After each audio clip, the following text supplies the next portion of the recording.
Và quý cô chú, tôi phải thú thật, ly cà phê thơm ngon mà quý cô chú vẫn coi là niềm an ủi mỗi buổi sáng lại chính là nguồn cơn của sự hiểu lầm và tranh cãi giữa tôi và mẹ tôi suốt nhiều năm.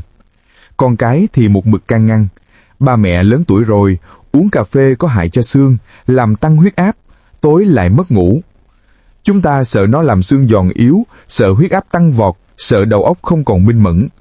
Nhưng đây mới là điều bất ngờ. Khoa học lại liên tục nói điều ngược lại, rằng cà phê giúp chống lão hóa, ngăn ngừa Parkinson, thậm chí là sống thọ hơn. Vậy quý cô chú có dám tin rằng ly cà phê đang bảo vệ bộ não của mình khỏi bệnh rung tay Parkinson và đãng trí Alzheimer, hay nó đang thầm lặng phá hoại giấc ngủ và khiến quý cô chú giòn yếu đi?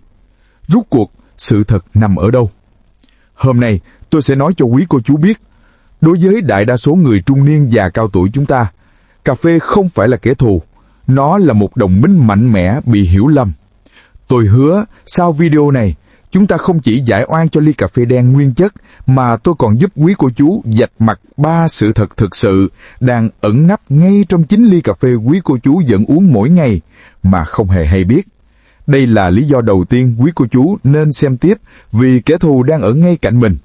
Và quan trọng hơn, tôi sẽ chia sẻ 3 bí kíp vàng để biến ly cà phê từ một mối nguy hại tiềm tàng trở thành thân dược bảo vệ não bộ và giúp quý cô chú kéo dài tuổi thọ. Đây là lời hứa giá trị rõ ràng nhất. Vấn đề nằm ở chỗ, nhiều người không uống cà phê, họ đang uống những thứ khác đội lốt cà phê. Vậy nên, người lớn tuổi chúng ta phải uống cà phê như thế nào cho đúng nhất? Chúng ta cùng bắt đầu ngay thôi. Trong khi con cháu chúng ta lo sợ ly cà phê làm chúng ta mất ngủ, tăng huyết áp, chúng ta lại quên mất một điều. Mẹ thiên nhiên đã cất giấu trong hạt cà phê một kho báu thực sự. Đó không chỉ là caffeine giúp tỉnh táo, mà chính là hàng ngàn các hợp chất chống oxy hóa mạnh mẽ, đặc biệt là polyphenols. Những chất này chính là lá chắn bảo vệ cơ thể người lớn tuổi chúng ta. Vậy cụ thể kho báu này bảo vệ chúng ta như thế nào? Bí mật thứ nhất, vệ sĩ tối cao của não bộ. Đây là lợi ích mà tôi nghĩ quý cô chú sẽ thấy đáng kinh ngạc nhất. Quý cô chú sợ gì nhất khi bước vào tuổi xế chiều? Có phải là sợ một ngày đầu óc không còn minh mẫn, sợ quên tên con cháu, sợ mắc phải bệnh rung tay Parkinson hay chứng đãng trí, mất trí nhớ Alzheimer? Tin vui là vô số nghiên cứu uy tín trên thế giới đã chỉ ra rằng việc uống cà phê điều độ có liên quan mật thiết đến việc giảm nguy cơ mắc 2 căn bệnh này. Hãy tưởng tượng, caffeine và các chất chống oxy hóa không chỉ nằm yên đó, mà chúng hoạt động như một đội quân dọn dẹp trong đầu quý cô chú. Đội quân này giúp bảo vệ các tế bào thần kinh và làm chậm quá trình tích tụ các mảng bám xấu. Những mảng bám chính là thủ phạm gây ra Alzheimer. Nói một cách đơn giản, uống cà phê đúng cách giống như quý cô chú bảo dưỡng bộ não của mình mỗi ngày, giúp nó sắc bén và minh mẫn lâu hơn. Nhưng không chỉ là não bộ, cà phê còn là người gác cổng cho một nhà máy thải độc vô cùng quan trọng trong cơ thể chúng ta. Quý cô chú có đoán được đó là cơ quan nào không? Bí mật thứ hai, người gác cổng của lá gan. Lá gan của chúng ta là một nhà máy thải độc cực kỳ quan trọng, nhưng khi lớn tuổi, nhà máy này cũng bắt đầu xuống cấp. Quý cô chú có biết không, cà phê là một trong số rất ít thực phẩm được khoa học chứng minh là có tác dụng bảo vệ gan một cách rõ rệt. Các nghiên cứu cho thấy, cà phê có thể làm giảm nguy cơ xơ gan, ngay cả ở những người đã có nguy cơ cao. Thậm chí, nó còn được cho là giúp giảm nguy cơ ung thư gan. Cà phê giống như một người gác cổng cần mẫn, trung thành, giúp lá gan của quý cô chú chống chọi lại các tác nhân gây hại mỗi ngày. Bí mật thứ ba, đồng minh chống bệnh tiểu đường tuyếp 2. Đây là hiểu lầm tai hại khác. Nhiều người nghĩ cà phê đắng ngọt sẽ ảnh hưởng đến đường huyết, nhưng lại hoàn toàn sai lầm. Nghiên cứu khoa học lại chỉ ra điều ngược lại. Việc uống cà phê không đường một cách điều độ có thể cải thiện độ nhạy của insulin. Điều này có nghĩa là cơ thể quý cô chú sẽ sử dụng đường glucose một cách hiệu quả hơn, giúp giảm đáng kể nguy cơ mắc bệnh tiểu đường tuyếp 2, một bệnh mãn tính tàn phá sức khỏe người cao tuổi. Quý cô chú thấy chưa? Cà phê đen nguyên chất rõ ràng là một món quà cho sức khỏe. Tuy nhiên, bí quyết nằm ở 2 chữ, không đường và điều độ. Nói đến đây, tôi biết chắc chắn nhiều quý cô chú sẽ phản bác. Thì tốt thật, Nhưng tôi uống vào là huyết áp tăng, tối không ngủ được, lại còn loãng xương thì sao? Đây chính là lúc chúng ta cần dùng khoa học để nhìn thẳng vào sự thật. Chúng ta sẽ cùng nhau giải oan cho ly cà phê bằng cách bác bỏ 3 lời đồng phổ biến nhất ngay trong phần tiếp theo. Tôi biết, khi nghe tôi nói cà phê đen nguyên chất là tốt, nhiều quý cô chú vẫn còn bản tính bán nghi. Những nỗi sợ hãi về sức khỏe đã ăn sâu vào tâm trí chúng ta qua bao nhiêu năm. Bây giờ, chúng ta sẽ làm một việc rất quan trọng. Giải oan cho ly cà phê bằng cách dùng khoa học để nhìn thẳng vào 3 lời đồn phổ biến nhất mà con cháu vẫn hay dùng để can ngăn chúng ta. 1. Lời đồn thứ nhất, cà phê gây loãng xương. Đây là nỗi sợ lớn nhất của người lớn tuổi chúng ta. Mọi người nói caffeine làm thất thoát canxi, khiến xương giòn yếu. Sự thật là, caffeine có làm giảm hấp thụ canxi một chút, nhưng mức độ này là vô cùng nhỏ. Hãy xem con số. 1 ly cà phê chỉ làm quý cô chú mất đi khoảng 2 đến 4 mg canxi. Quý cô chú biết con số này là gì không? Nó chỉ tương đương với lượng canxi có trong một thìa cà phê sữa mà thôi. Nếu quý cô chú có một chế độ ăn uống cân bằng, đầy đủ canxi từ sữa, rau xanh đậm, thì việc mất canxi khi uống cà phê hoàn toàn không ảnh hưởng đến sức khỏe xương. Vậy, nếu không phải cà phê, thủ phạm thực sự gây loãng xương là gì? Nó là một chế độ ăn thiếu canxi, thiếu vitamin D và thói quen lười vận động. Chúng ta đã đổ oan cho ly cà phê suốt bao lâu nay? Đã giải oan cho xương xong rồi. Chúng ta chuyển sang nỗi lo thứ hai, cũng là nỗi lo lớn nhất của người lớn tuổi. Tim mạch. Quý cô chú có từng thấy tim mình đập nhanh sau khi uống cà phê không? Vậy nó có thực sự hại tim và làm tăng huyết áp không? 2. Lời đồn thứ hai, cà phê gây cao huyết áp và hại tim. Đây là một hiểu lầm tai hại khác. Sự thật là, cà phê có làm tăng huyết áp, nhưng nó chỉ là tạm thời và tăng rất nhẹ. Quý cô chú hãy tưởng tượng, nó giống như khi quý cô chú đi bộ nhanh hoặc leo cầu thang vậy. Đối với những người uống cà phê thường xuyên, cơ thể chúng ta sẽ quen với caffeine và tác động này gần như không còn nữa. Thậm chí, Hiệp hội Tim mạch Hoa Kỳ đã kết luận rằng, uống cà phê điều độ không liên quan đến cao huyết áp mãn tính hay các bệnh tim mạch. Kẻ thù thực sự của huyết áp là muối, natri, là căng thẳng và là béo phì, chứ không phải ly cà phê đen nguyên chất. Giải oan cho xương, giải oan cho tim rồi. Nhưng còn một lời đồn mà tôi phải thừa nhận là hoàn toàn đúng và là mấu chốt của mọi vấn đề. Lời đồn này chính là nguyên nhân khiến mọi lợi ích của cà phê tan thành mây khói. Đó chính là việc mất ngủ. 3. Lời đồn thứ ba, cà phê gây mất ngủ.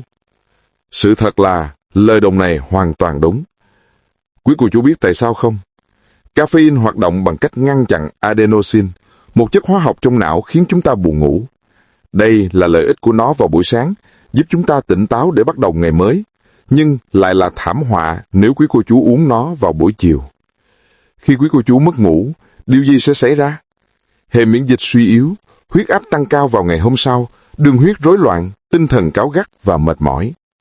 Vậy, vấn đề không phải là quý cô chú uống cà phê, mà là quý cô chú uống nó vào lúc nào.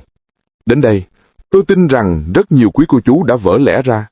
Hóa ra, cà phê đen nguyên chất không phải là kẻ thù. Nhưng nếu cà phê đen tốt như vậy, tại sao nhiều người trong chúng ta uống vào vẫn béo phì, vẫn tiểu đường? Bởi vì họ không uống cà phê. Họ đang uống những thứ khác, đội lốt cà phê. Trong phần tiếp theo, tôi sẽ vạch mặt 3 sát thủ thực sự đang ẩn nấp ngay trong chính ly cà phê quý cô chú vẫn uống hàng ngày mà không hề hay biết. Sát thủ số 1, đường. Quý cô chú thích cà phê sữa đặc hay cà phê 3 trong 1 tiện lợi đúng không? Hãy nhìn vào con số này. Một ly cà phê sữa đá thơm ngọt mà chúng ta vẫn hay uống. Quý cô chú có biết nó chứa bao nhiêu đường không? Nó có thể chứa tới 40 đến 50 gram đường, gấp đôi lượng đường giới hạn mà một người trưởng thành nên nạp trong cả một ngày. Còn gói cà phê 3 trong 1 tiện lợi thì sao?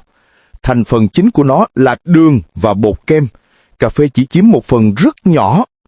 Quý cô chú nghĩ mình đang uống cà phê để tỉnh táo, nhưng thực chất là đang nạp vào cơ thể một lượng đường.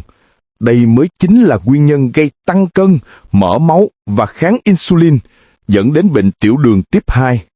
Nếu quý cô chú nghĩ chỉ đường là nguy hiểm thì chưa đủ. Sát thủ thứ hai mà tôi sắp nói đây còn tàn bạo hơn. Nó tấn công trực tiếp vào trái tim và mạch máu của chúng ta. Ngay cả khi quý cô chú uống cà phê không đường, nhưng lại pha với thứ này. Sát thủ số 2, tôi gọi nó là béo. Để tạo ra vị béo ngậy, rất nhiều loại cà phê ngoài hàng quán sử dụng bột kem hoặc kem đặc công nghiệp. Đây chính là chất béo chuyển hóa, trans fat, loại chất béo tồi tệ nhất hành tinh. Chất béo này trực tiếp làm tăng mỡ xấu LDL và giảm mỡ tốt HDL. Nó là thủ phạm hàng đầu gây xơ vữa động mạch và nhồi máu cơ tim. Quý cô chủ thấy đó, chúng ta uống cà phê vì nghĩ nó tốt cho tim, nhưng lại vô tình tự tay bỏ rác vào mạch máu của mình. Đường và béo bẩn còn dễ nhận ra, nhưng còn một sát thủ tàn độc hơn. Nó vô hình, nó tấn công lá gan của quý cô chú, cơ quan thải độc mà cà phê đen nguyên chất lẽ ra phải bảo vệ. Sát thủ số 3 chính là chất độc cà phê bẩn, hay còn gọi là cà phê tẩm ướp. Đây là một thực tế đáng buồn vì lợi nhuận. Rất nhiều nơi sử dụng hạt cà phê mốc, hỏng, sau đó họ tẩm ướp hương liệu hóa học, bơ và thậm chí là đậu nành rang cháy để tạo màu và mùi. Và điều kinh khủng nhất là gì? Những hạt cà phê mốc chứa aflatoxin, một chất độc gây ung thư gan cực mạnh. Quý cô chú nghĩ mình uống cà phê để bảo vệ gan, nhưng rốt cuộc lại tự nạp chất độc vào cơ thể mình. Quý cô chú thấy đó, vấn đề không bao giờ nằm ở hạt cà phê nguyên chất. Vấn đề nằm ở đường, chất béo bẩn và hóa chất mà chúng ta thêm vào nó. Hóa ra mấy lâu nay chúng ta đã đổ oan cho cà phê mà lại đang tự tay bỏ sát thủ vào người mình. Vậy thì để ly cà phê trở lại thành thần dược bảo vệ não bộ và giúp quý cô chú kéo dài tuổi thọ, chúng ta phải uống như thế nào cho đúng nhất? Chúng ta đã hiểu rõ về cà phê rồi, nhưng khoa học là phải công bằng. Cà phê là đồng minh tốt, nhưng không phải ai cũng hợp. Trong phần cuối cùng, tôi sẽ chỉ ra 3 nhóm người bắt buộc phải cực kỳ thận trọng hoặc tránh xa cà phê. Nếu quý cô chú thuộc 3 nhóm người sau đây, xin hãy lắng nghe cơ thể mình và xem xét kỹ lưỡng. Nhóm 1. Người bị trào ngược dạ dày nặng. Quý cô chú nào thường xuyên bị ợ nóng, cồn cào hay cảm giác khó chịu sau khi ăn? Nếu quý cô chú đang bị trào ngược dạ dày nặng, cà phê có thể là một kẻ thù nguy hiểm. Tại sao lại vậy? Caffeine có thể làm giãn cơ vòng thực quản. Khi cơ vòng này bị giãn ra, axit từ dạ dày sẽ dễ dàng trào ngược lên, gây ra cảm giác ợ nóng, khó chịu. Nếu đã bị trào ngược nặng, quý cô chú nên cân nhắc giảm hoặc cắt bỏ cà phê để bảo vệ sức khỏe hệ tiêu hóa của mình. Nếu không biết cách uống cà phê làm sao cho đúng hơn là đúng cách, thì cái gần trước mắt là sẽ gây buồn ngủ khó chịu, và lâu dài là làm xuống cấp sức khỏe. Nhóm người đầu tiên là do dạ dày không chịu được, nhưng nhóm người thứ hai này thì sao? Họ không có bệnh gì về dạ dày hay tim, nhưng chỉ cần uống một chút cà phê thôi là cả cơ thể như nổi loạn lên. Quý cô chú có gặp ai như vậy chưa? Nhóm 2, người có cơ địa quá nhạy cảm với caffeine. Quý cô chú có bao giờ thấy những người chỉ cần uống nửa ly cà phê đen đã cảm thấy bồn chồn, lo lắng tột độ, tim đập loạn xạ, run tay và mất ngủ cả đêm không? Nếu quý cô chú là người có cơ địa quá nhạy cảm với caffeine, nghĩa là cơ thể của cô chú chuyển hóa caffeine rất chậm, thì ly cà phê lúc này đã biến thành một chất kích thích quá mạnh đối với hệ thần kinh. Trong trường hợp này, cơ thể của cô chú đang nói, không, chúng ta hãy lắng nghe nó, đừng cố gắng ép mình uống chỉ vì nghe nói nó tốt cho sức khỏe, vì lợi ích có thể không bù đắp được sự căng thẳng và mất ngủ mà nó mang lại.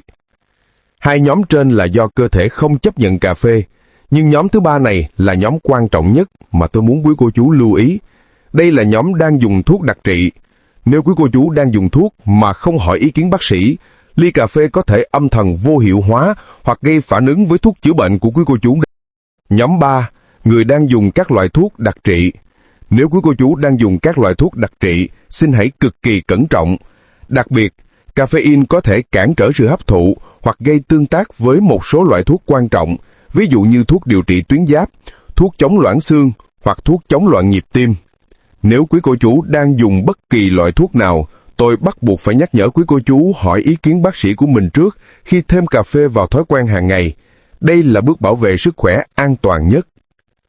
Quý cô chú thân mến, hành trình của chúng ta hôm nay sắp đến hồi kết. Chúng ta đã hiểu rõ hơn, có cái nhìn tổng quan hơn về loại thực phẩm mang tên cà phê mà người Việt mình rất thích. Nó có thể là thần dược bảo vệ quý cô chú khỏi bệnh tật, hoặc cũng có thể là độc dược tàn phá giấc ngủ của quý cô chú. Tất cả đều phụ thuộc vào sự hiểu biết của quý cô chú. Chìa khóa nằm trong tay quý cô chú. Hãy uống cà phê đen nguyên chất không đường, uống trước 12 giờ trưa và nhâm nhi cùng một ly nước lọc hoặc nước gừng ấm. Chúc quý cô chú và tôi đều có thể trở thành người làm chủ sức khỏe của chính mình, sống minh mẫn, sống khỏe mạnh và sống một cuộc đời rực rỡ.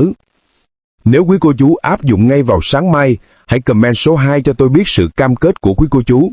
Bên cạnh đó, nếu quý cô chú thấy thông tin video này hữu ích, hãy bấm vào nút thích và đăng ký kênh. Quý cô chú nhớ bật vào chuông thông báo để nhận được những thông tin hữu ích về y khoa, giúp quý cô chú chăm sóc sức khỏe tốt hơn, sống vui, sống khỏe hơn mỗi ngày. Xin chào và hẹn gặp lại quý cô chú ở video tiếp theo.